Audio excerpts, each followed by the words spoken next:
अगर आपके पास भी आटा गूँधने की मशीन नहीं है तो बिल्कुल भी परेशान होने की ज़रूरत नहीं है। एटलीस्ट चॉपर तो है आप लोगों के पास, तो सिंपल से चॉपर भी आप लोगों के लिए बहुत ही आसानी से आटा गूँधने की मशीन का काम कर सकता है। इन छोटी-छोटी सी टिप्स एंड ट्रिक्स को फॉलो कीजिए लाज़मी, और आप लोग किस तरीके से आटा इतना फ्लफ़ी और अच्छा सा गूँध सकते हैं कि आप लोग खुद हैरान रह जाएंगे कि ये आटा आप लोगों ने चॉपर से ही गूँधा है। करेले को चॉपर में डालने से इसकी कड़वाहट बिल्कुल ख़त्म हो जाएगी। आप लोग खुद देखकर हैरान रह जाएंगे। ये बहुत ही ज़बरदस्त ही यूनिक सी रेसिपी है और बहुत ही यूनिक सा है कि आप लोगों ने लाजमी ट्राई करना है। इसके अलावा छोटे छोटे से पैकेट से लेकर जल के जिसे हम जहर समझा करते थे, आज के बाद बिल्कुल भी फेंकने की ज़रूरत नहीं है। बड़े ही काम की चीज़ है ये। आपके चॉपर में भी ये चीज़ मौजूद है तो समझ लें आटा गूँधने की मशीन आपके घर में मौजूद है और आप अब तक अनजान थे। और अगर आप लोगों को पता है कि कौन से पैकेट में इसके फ़ायदा है, छोटे पैकेट्स में या फिर बड़े पैकेट्स में, बॉटल में, या फिर मायो गार्लिक का कौन सा साइज़ आप लोगों के लिए बेस्ट है और किस में आप लोगों को फ़ायदा उठा सकते हैं, विद प्राइस आप लोगों को हर चीज़ मैं डिटेल से बताऊंगी इंशाल्लाह। इसको देखने के बाद आप सही पैकेट चूज़ कर पाएंगे और बहुत ही कम कीमत में।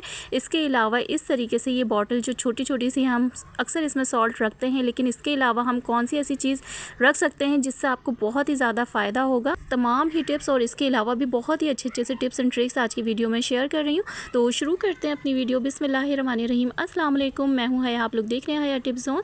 तो जैसे कि यहाँ पर मेरे पास करेले हैं और ये 2 से 3 अदद करेले थे। मैंने आधे तो कट कर लिए हैं, लेकिन मैं पूरे कट करके और आप लोगों को बताऊँगी कि इसको हम लोग किस तरीके से शॉपर में डालकर और क्या करने वाले हैं, ताकि आप लोगों के करेले अगर जितने भी कड़वे हो जाते हैं और आप तरह तरह की रेसिपीज़ ट्राई कर चुके हैं, करेले जो हैं बहुत ही ज़्यादा कड़वे तल्ख बनते हैं, तो आज के बाद आप लोगों को इंशाल्लाह ये प्रॉब्लम बिल्कुल भी नहीं होगी। और आप लोगों ने भी नहीं सोचा होगा कि इतनी आसान सी बात हमें समझ में आखिर क्यों नहीं आई, पहले आ जाती। और अब आपको बहुत ही घंटों के लिए धूप में रखने की ज़रूरत नहीं है। नमक लगाकर आप लोगों ने बहुत ही आसान तरीका मैं आप लोगों से शेयर करने वाली हूँ। फ्रीज़र में फ्रीज़ कर देंगे इसे तकरीबन 10 मिनट 15 मिनट के लिए। अगर आपका फ्रीज़र अच्छा चलता है तो तकरीबन आधे घंटे के लिए भी आप रख सकते हैं। इसमें बर्फ़ जम जाएगी क्योंकि हम लोगों ने इसके स्लाइसेस कट किए हुए हैं, तो बहुत जल्दी बर्फ़ जम जाएगी। और फिर 10 मिनट के लिए आप लोगों ने बाहर निकाल कर इसे छोड़ना है। और अब आपको मैं एक और चीज़ बताती हूँ। जब तक ये हमारे डीप रोस्ट हो रहे हैं करेले, मैं आप लोगों से एक बहुत ही यूनिक सी टिप शेयर कर देती हूँ, यूनिक सा हैक शेयर कर देती हूँ। जिन लोगों को आटा गूंदना बिल्कुल भी पसंद नहीं है, हाथों में चिपकता है आटा अगर, तो उन लोगों के लिए ये हैक बहुत ही ज़बरदस्त सा है। चॉपर सभी के घर में होते हैं, जूसर भी सभी के घर में होते हैं, पर चॉपर में ज़्यादा बेस्ट रहता है। मैं अक्सर इसी में कर लेती हूँ। जब मेरे हाथ वगैरह में कहीं पे भी कट वगैरह लग जाता है तो फिर मैं इसी तरह से आटा गूंथती हूँ। वैसे मैं सिंपल ही आटा गूंथती हूँ, मुझे वो ही पसंद है। लेकिन अगर जो भी मेरी न्यू सिस्टर्स करना चाहती हैं, जिन्हें पसंद नहीं है आटा गूंथना और उनके घर में मशीन भी अवेलेबल नहीं है, तो इस तरीके से 1-1.5 गिलास पानी बिल्कुल कम क्वांटिटी में आपने डालना है। तो पहले मैंने अच्छे से ऑयलिंग कर ली है पूरे बॉल पे, और फिर मैंने आटा ऐड किया, इसके अंदर नमक ऐड किया है, थोड़ा सा पानी इसमें ऐड किया है, तकरीबन 1.5 गिलास मैंने इसके अंदर वाटर ऐड किया है। और आटा की क्वांटिटी मैं आप लोगों को बता देती हूँ। तकरीबन ½ kg यहाँ पर आटा था, तकरीबन 500 ग्राम या कुछ ही कम इसमें होगा, क्योंकि मुझे कप्स का आइडिया है, तो फिर इस तरीके से मुझे आइडिया है। और अगर आप लोगों को कम लगे कि आप लोगों ने पानी थोड़ा ज़्यादा डाल दिया, तो थोड़ा सा आटा और डाल सकते हैं ना, इस तरह से। ये देखें यहाँ पर कितना अच्छा नीट हो चुका है आटा। और जब सबसे पहले आप लोगों ने इसका ब्लेड रिमूव करना है ना, क्योंकि हाथों में लग सकता है, तो सबसे पहले, क्योंकि मेरे पास तो कैमरा भी था ना एक हाथ में, तो मुझे थोड़ी सी प्रॉब्लम हो रही थी। आप लोग को बिल्कुल भी इंशाल्लाह नहीं होगी। आप बहुत ही आसानी से सबसे पहले इसका ब्लेड रिमूव करें, उसे साइड में रखें, फिर आप देखें ये आटा कितना अच्छा गूंद कर रेडी हुआ है। बस इसी तरीके से आप करेंगे ना, फटाक से आटा गिर जाएगा। मैंने ब्लेड के ऊपर बिल्कुल भी ऑयलिंग नहीं की थी यहाँ पर, तो इस तरीके से ये थोड़ा बहुत स्टिकी हो चुका है, वरना मैं इस पर भी ऑयलिंग कर देती हूँ ना तो बिल्कुल भी नहीं चिपकता।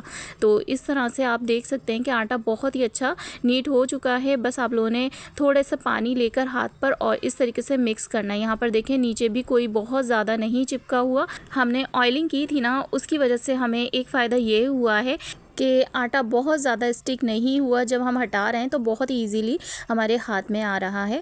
और इसी तरह से ये किनारों पर अगर थोड़ा बहुत रह गया है तो आप इसी के अंदर मिक्स करके वापस निकाल सकते हैं बॉल से।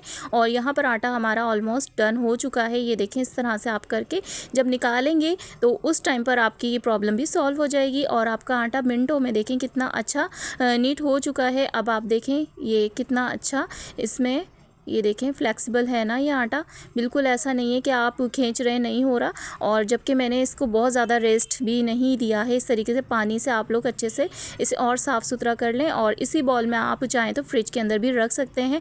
और ये एयर टाइट है और ऊपर से आप देख सकते हैं एक हॉल है, तो आप इसमें टेप वगैरह भी लगाकर इसी बॉल को आप यूज़ भी कर सकते हैं ना फ्रीज़र या फ्रिज के अंदर। और जब आप आटा मशीन में भी गूंथते हैं तो किनारों पर थोड़ा बहुत तो आटा रह ही जाता है। जो यूज़ करते हैं उन्हें ये बात पता होगी। और इसी आटे की मैं रोटियां बनाकर भी दिखाऊंगी, बिल्कुल भी फटता नहीं है। रोटी भी बहुत ही अच्छी नरम और फूली हुई बनती है। चलें फटाफट से नेक्स्ट टिप भी देख लेते हैं। तो ये है मेरे पास 2 लीटर, इसके अंदर है मायो। इसके क्या प्राइस हैं वो मैं आप लोग को स्लिप में दिखाती हूँ। तो इसके हैं प्राइस 900 समथिंग 950, सही है 950 इसके प्राइस हैं 2 लीटर के। और जबकि 1 लीटर के प्राइस हैं 600, ठीक है। इसके तो 2 लीटर में फ़ायदा है इसका। जैसे ये चिली गार्लिक सॉस है तो इसके 400 ग्राम्स हैं। और ये चिली गार्लिक है नेशनल का, तो ये तकरीबन हाफ़ केजी से थोड़ा 100 ग्राम ही कम है। जबकि यहाँ पर शंग्रीला मेरे पास है तो ये है तकरीबन, मैं आपको बताती हूँ इसके प्राइस भी मैं आप लोग को दिखा देती हूँ। तो भाई ये पैकेट तो मेरे घर 2 ही दिन मेहमान बनकर रहा बस। और जबकि ये माशाल्लाह 3 महीने आसानी से हमारे गुजर जाते हैं। और आपको पता है बच्चे कितने शौक़ से ये खाते हैं, तकरीबन पी ही रहे होते हैं ना खाने की जगह इसे। और इसके प्राइस हैं 4 केजी है ये, आप लोग ख़ुद सुनकर हैरान रह जाएंगे। और इसके प्राइस हैं 1310 रुपये, ठीक है। इतने प्राइस हैं इसके। ये है 4 केजी, आप लोग देख सकते हैं, स्क्रीनशॉट भी ले सकते हैं। शंग्रीला के नेशनल में और शंग्रीला में बहुत ज़्यादा प्राइजेस का डिफरेंस नहीं है, लेकिन शंग्रीला का 1 केजी भी 300 से अबव ही है, आप लोग देख सकते हैं। वरना 300 का तो होगा ही। तो इसी तरह से छोटे जो साशे होते हैं वो काफ़ी ज़्यादा एक्सपेंसिव होते हैं। जबकि आप बड़े पाउच या बड़ी बॉटल्स लेते हैं उसमें आप लोगों को फ़ायदा होता है जो फैमिली पैक्स होते हैं। तो इस तरह का अगर आपके घर में हर महीने पाउचेस वगैरह आते हैं तो इस तरीके से आप प्रीफर करें कि आप लोग बड़े पाउचेस या बॉटल की तरफ जाएं, तो इसमें ज़्यादा फ़ायदा होता है। आई होप आप लोगों को ये टिप मेरी पसंद आई होगी। और एक्सपायरी डेट देखना मत भूलिएगा, प्लीज़ लाजमी देख लीजिएगा। सम टाइम ऐसा होता है कि एक ही महीना रह जाता है तभी वो शेल्फ़ में लगे हुए होते हैं और आप लाकर ना पछताएं, उससे पहले आप लोग एक्सपायरी डेट भी चेक करके लेकर आइएगा। तो चलें फटाफट से नेक्स्ट टिप भी देख लेते हैं। जब भी हम प्लास्टिक की बॉटल्स लेकर आते हैं या फिर कोई कंटेनर लेकर आते हैं अच्छी क्वालिटी के, तो उसके अंदर इस तरीके से आप लोगों ने चेक किया होगा कि कुछ सिलिका जेल की छोटे छोटे से पैकेट्स होते हैं।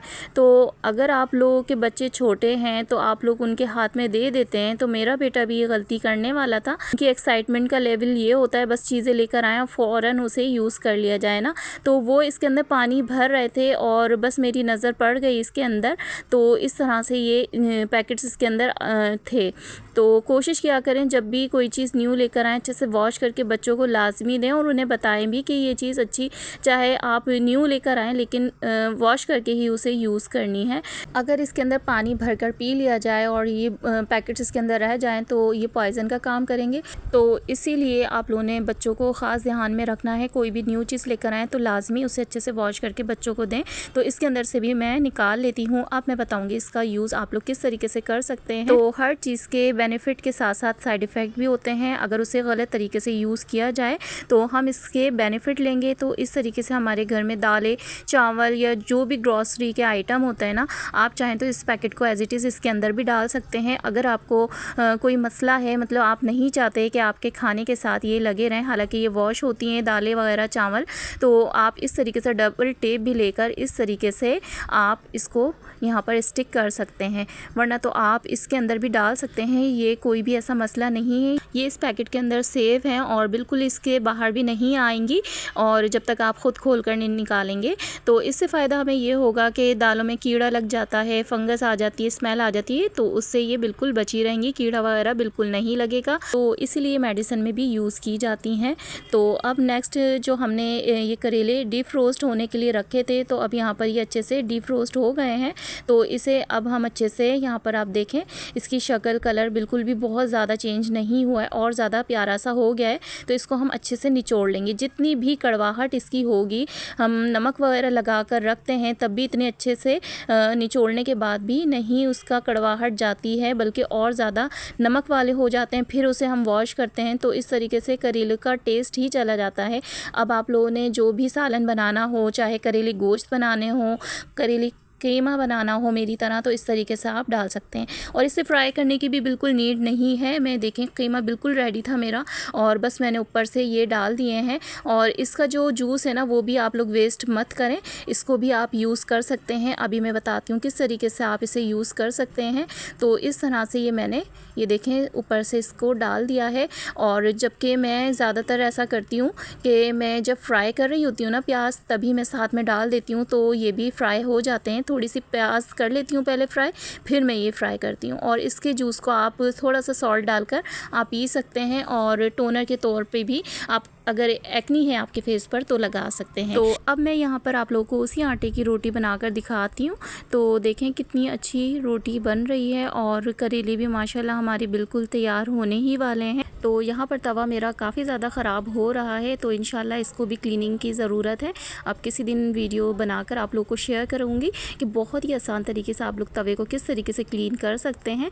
और यहाँ पर ऑलमोस्ट हमारे डन हो चुके हैं करेले भी। बहुत यूनिक सी टेस्टी सी रेसिपी तो कंप्लीट मैंने आप लोग से शेयर नहीं की। यकीन कीजिए इतने टेस्टी करेले बने थे, वो बिल्कुल भी कड़वे नहीं थे जो कि हमने प्रोसेस किया था ना। तो इस तरह से आप लोग भी बनाकर ज़रूर ट्राई कीजिएगा। लेमन स्क्वीज़ किया, थोड़ा सा इसके ऊपर हरी मिर्च और पुदीना वगैरह मैंने इसके ऊपर ऐड किया है। तो यहाँ पर बिल्कुल टेस्टी से करेले रेडी हैं। और इस तरह की बॉटल्स अक्सर हमारे घर में आ जाती हैं, तो हम सबसे पहले इसके अंदर चाट मसाला या नमक वगैरह ऐड करके रख देते हैं। तो इसके अलावा भी आप इसे और भी तरह से यूज़ कर सकते हैं। तो इसका सबसे बेस्ट यूज़ मैं आप लोग को आज तक का बता रही हूँ। इसके अंदर आप फूड कलर डाल सकते हैं जो कि जर्दे का रंग होता है। हम लोग बिरयानी पुलाव वगैरह में डालते हैं ना, तो हमारे हाथ जब हम लिड खोलते हैं तो हाथों पर लग जाता है कलर, तो पूरे महल्ले और घर को पता चल जाता है जहाँ भी आप जाते हैं कि आज आप लोगों ने बिरयानी बनाई है या फिर पुलाव वगैरह कुछ बनाया है ना। तो इससे बेहतर ये है कि इस तरह की हमारे पास बॉटल होती हैं, तो इसमें जर्दे का रंग डाल दें और ऊपर से इस तरीके से बस थोड़ा सा क्लिक करने के बाद आप लोग डाल सकते हैं। हाथ ख़राब नहीं होंगे। और इस तरीके से हमारे पास चॉपर वगैरह होते हैं, तो उसमें ये एक्सटेंशन जो हमारी होती है ना, ये वाला पार्ट जो इससे हम आटा नीट कर सकते हैं। बट ये जो मेरे पास है ना, ये प्लास्टिक का है चॉपर, तो इसमें बीट हो जाता है बहुत ही अच्छे से एग वगैरह। और इसी तरीके से कोई भी केक वगैरह का बैटर होता है ना, तो वो भी बहुत ही आसानी से हम इसको बीट कर सकते हैं। लेकिन हाँ, वो नहीं होगा, आटा इसमें नहीं गूंद सकते क्योंकि मैंने कोशिश की थी, बट इसमें बहुत ज़्यादा हाथों से एफर्ट करनी पड़ रही थी, जिसकी वजह से आपके हाथों में दर्द हो जाएगा। इससे बेहतर आप लोग खुद ही आटा गूंद लें बॉल में डालकर। और चॉपर में अगर इलेक्ट्रिक चॉपर में अगर आपके पास ये एक्सटेंशन है तो समझ लें आपके पास आटा गूंदने वाली मशीन मौजूद है, क्योंकि काफ़ी ज़्यादा अब जो चॉपर आ रहे हैं ना, तो उसमें ये एक्सटेंशन लाजमी आ रही है, क्योंकि अच्छी क्वालिटी के अगर आप चॉपर्स लेते हैं तो उसमें आती है। मेरे पास पुराना है इलेक्ट्रिक चॉपर, तो उसमें वो चीज़ नहीं है। तकरीबन 3-4 साल तो पुराना है ही, तो अब तो एक्सटेंशन आ रही है इलेक्ट्रिक चॉपर में। तो आप लोग लें तो लाजमी आटा नीट करने वाला एक्सटेंशन भी हो, वो वाला लें। सो होपफुली आज की वीडियो आप लोग के लिए काफ़ी ज़्यादा हेल्पफुल रही होगी और आप लोग को पसंद भी आई होगी। और अगर आप लोगों ने यहाँ तक वीडियो देखी है तो प्लीज़ लाइक लाजमी कर दीजिए। चैनल पे न्यू है सब्सक्राइब कर दें। फिर मिलते हैं नेक्स्ट वीडियो में। अल्लाह हाफिज़।